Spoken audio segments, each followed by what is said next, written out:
Arsène, merci de nous répondre à nos questions. Comment, pour toi, comment interprètes-tu ce fossé qui existe entre le sport professionnel et le sport grand public que nous connaissons et que nos instances, auxquelles nos instances sportives sont confrontées? Bah, ce sont deux mondes qui sont refermés sur leurs propres objectifs et où il y a très peu de contact. Pourtant, l'un prépare à l'autre, surtout chez les jeunes. Ils se préparent pour le monde professionnel. Et puis on oublie souvent que le professionnel, après sa carrière, redevient un sportif qui s'intègre dans différents sports et redevient à ce moment-là, j'ai pu le constater souvent, parfois désemparé devant les blessures qu'il rencontre et parce qu'il était bien pris en charge dans le monde pro. Puis après, quand il redevient quelque part en amateur, il a les mêmes problèmes qu'ont les sportifs non professionnels. Ils sortent plus ou moins amochés de leur carrière. Et j'ai remarqué qu'en général, quand ils sortent du monde professionnel, il y a d'abord une période où ils ne font plus rien. Et puis quand même, ils ont fait du sport toute leur vie. Et quelque part, ils ont le respect de leur corps et la haine du laisser-aller et ils s'y remettent. Alors parfois, ils s'y remettent avec excès.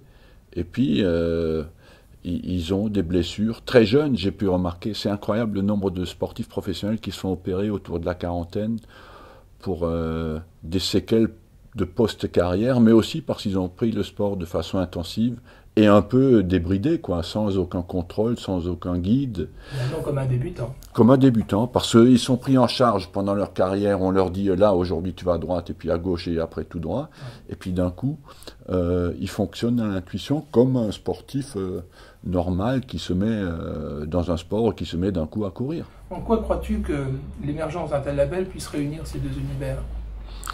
D'abord, je crois que la société de demain, à mon sens, sera avant tout sportive. Pourquoi? Parce que le souci de santé devient le souci numéro un des gens, que à tous les gens qui veulent rester en bonne santé, on conseille le sport, et je vois de plus en plus de gens qui se mettent à faire du sport parce qu'on leur dit qu'il faut en faire, et parce qu'ils ont envie d'être en bonne santé. Et à ce moment-là, je crois que le label, à ce titre-là, peut être une démarche extrêmement positive pour encadrer les gens, pour les guider, pour leur donner les bonnes indications, et quand ils sont blessés, naturellement, pour leur donner les bons soins. Mais aussi, je crois qu'il y a un critère très très important dans l'idée du label, c'est la prévention. Et en étant sportif professionnel depuis de nombreuses années, je pense que dans mon domaine, et dans tous les sports professionnels, ce qui s'est développé le plus, c'est la prévention de la blessure. Et la prévention de la blessure, je crois que c'est un vrai challenge pour la société de demain, pour tous les gens qui vont faire du sport. On va d'abord leur dire, qu'est-ce que vous voulez faire? Vous voulez courir? Vous voulez faire du vélo? Attention, il faut d'abord faire ça avant que vous commenciez à courir. Sinon, dans 8 jours, vous allez être couché. Donc, à ce niveau-là, je pense que le label est quelque chose de très très important parce qu'il garantit une qualité, parce qu'il peut prévenir les gens des dangers qu'ils encourent et justement à ce moment-là ne pas être blessés. Ce que je trouve aussi intéressant dans le label, c'est que les gens qui s'inscrivent acceptent des critères de qualité, acceptent une certaine exigence de critères, mais surtout aussi, quelque chose qui est très très important dans la vie moderne, acceptent tout le temps de se recycler, d'avoir recours à des connaissances nouvelles.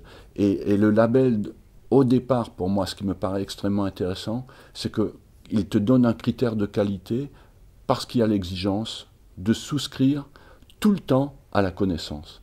Et on sait que dans la société moderne, la connaissance évolue de plus en plus vite. Il y a un rythme d'accélérateur.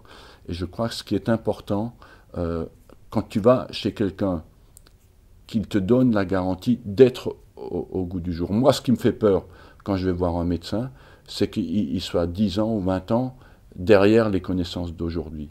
Et à ce titre-là, le label est quelque chose de très très intéressant, une idée qu'il faut vraiment développer, Parce que quand tu vas voir le gars, tu sais que lui, il a été formé, il est au niveau des connaissances d'aujourd'hui. Ça, c'est très intéressant.